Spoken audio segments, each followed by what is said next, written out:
Salut les jeunes. Je viens d'être nommé ministre de la Culture.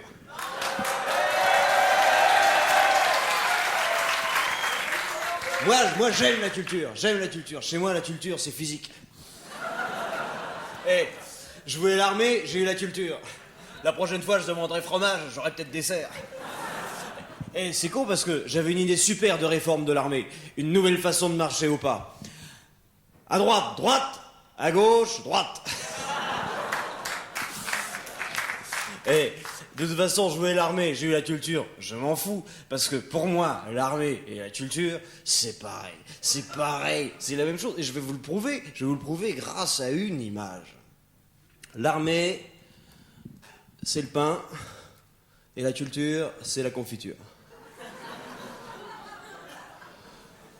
Et la culture, c'est comme la confiture et la confiture, à moins qu'on en a sur le pain à plus qu'on l'étale quand la tartine est large et que plus la tartine est large et plus et la confiture proportionnellement la couche était moins épaisse, si vous voulez.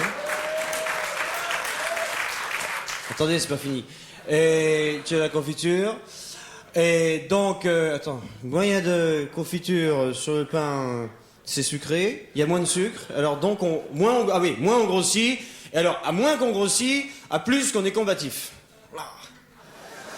Donc il faut de la culture, mais pas trop.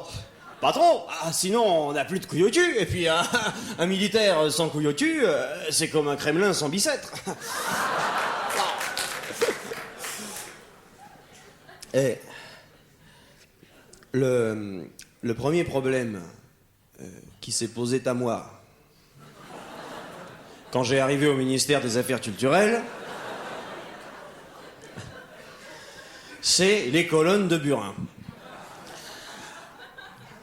Alors, je me suis renseigné auprès de mon brin-trost, qui me suit toujours, qui est là d'ailleurs en coulisses, et je leur ai demandé, oh putain, c'est de gauche ou c'est de droite ces machins? Alors, ils ont cogité 3 jours, et puis ils ont dit, c'est ni de gauche ni de droite, c'est nul. Alors j'ai dit, bon, on les garde, ça peut pas faire de mal. Alors après, j'ai décidé de privatiser Antenne 3 et TF2, bon.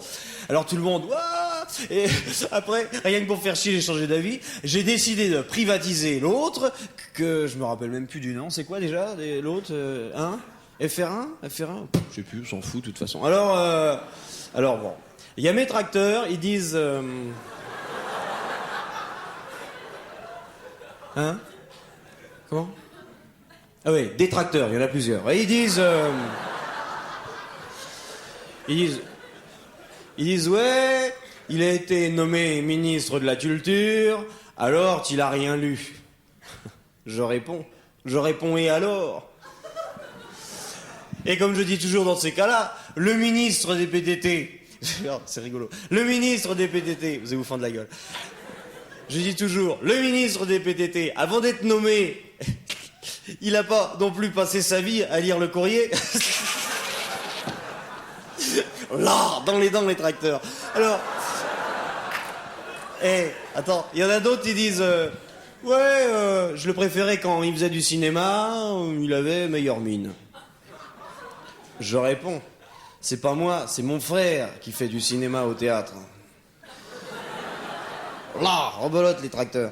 Alors, il y en a d'autres, ils disent, oui, quand il est arrivé au ministère des Affaires culturelles, il s'est entouré de fascistes, de mecs, d'anciens partis d'extrême droite, mouillés, dans des attentats terroristes, et que ça la fout bien dans un gouvernement, tu veux terroriser les terroristes, et Patali, et Couffin Patin, et Tafata, et toi. Alors je répondrai oui. Non, je veux dire oui, je répondrai. Et je répondrai en citant Chateaubriand.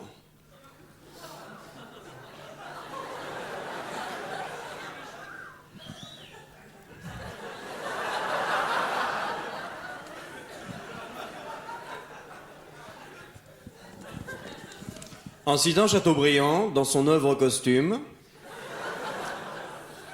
j'irai cracher sur vos tombes, collection Harlequin. Je cite.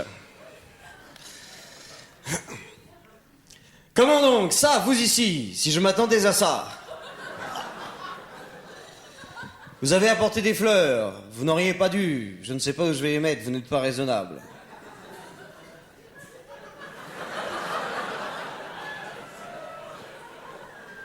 Quoi? Des pissenlits en plein hiver. Vous avez dû payer ça une fortune.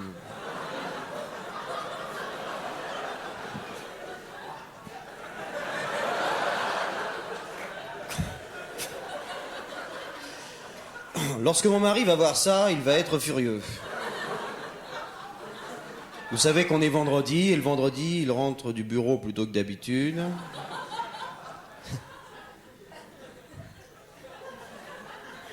Il me prend à même la moquette, il sort... Non mais qu'est-ce que c'est que cette citation à la con, là? Vous avez foutu dans mon discours. Non, vous êtes cons, les mecs, hein. Déjà que je sens qu'il faut pas les pousser beaucoup pour Tiricane, hein. Non, vous savez, c'est pas rigolo tous les jours d'être ministre de la Culture. Pas plus tard que l'autre fois. Mitterrand me convoque dans son bureau à l'Élysée. Et il y avait déjà Chirac qui était là. Et j'aurais dû me méfier parce qu'ils avaient un drôle d'air, tous les deux.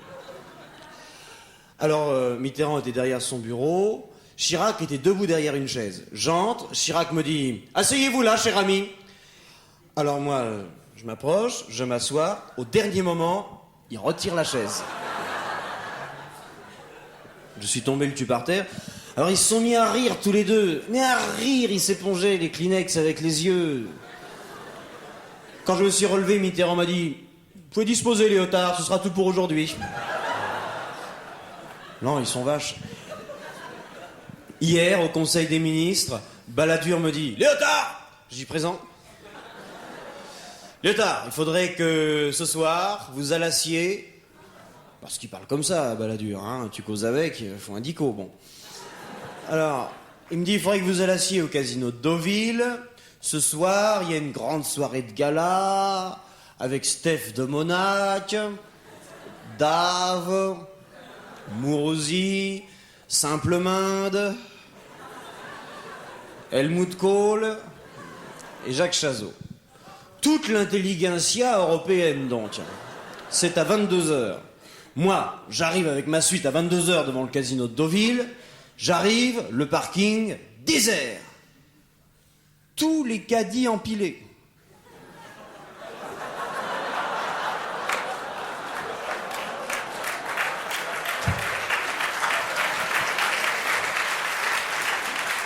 Le supermarché complètement éteint. On a voulu boire un coca à la cafette avant de repartir à Paris. On a tapé, il n'y avait personne. On a failli se faire bouffer par les bergers allemands des vigiles. Putain, c'est con comme farce. Non, putain. Alors, il y en a d'autres, ils se foutent de ma gueule parce qu'ils disent que je voulais être curé.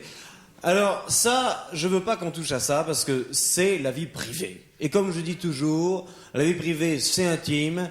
Et ce qui est intime, c'est personnel. C'est vrai que je voulais être curé, parce que quand j'étais petit, je vais vous expliquer pourquoi. Quand j'étais petit, le curé de mon village, qui nous faisait le catéchisme, m'aimait beaucoup. Et quand les autres étaient à la récré du patro, il me gardait au presbytère et me prenait sur ses genoux pour me raconter des histoires sur des thèmes religieux. Il m'a raconté comme ça Adam et Ève, il m'a raconté la virginité de Marie, c'est très compliqué tout ça. Il m'a raconté, c'est très joli comme histoire, il m'a raconté aussi Sodome et Gomorre, le livre de Job, enfin tout. Bien des années plus tard, quand j'ai rentré du service militaire, je savais pas quoi est-ce faire comme métier. Alors j'ai été voir mon vieux curé pour lui demander conseil. Alors il m'a gardé au presbytère, il m'a pris sur ses genoux et il m'a dit... Voilà, écoute, je me fais vieux maintenant, j'ai plus envie de rester tout seul. Alors si tu veux, on se met ensemble. On ouvre une petite église sur la côte. L'été, on loue des pédalos aux touristes.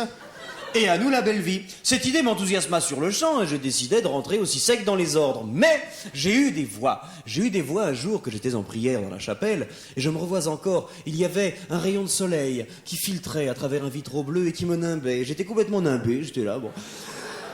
J'étais là en levrette dans l'allée centrale.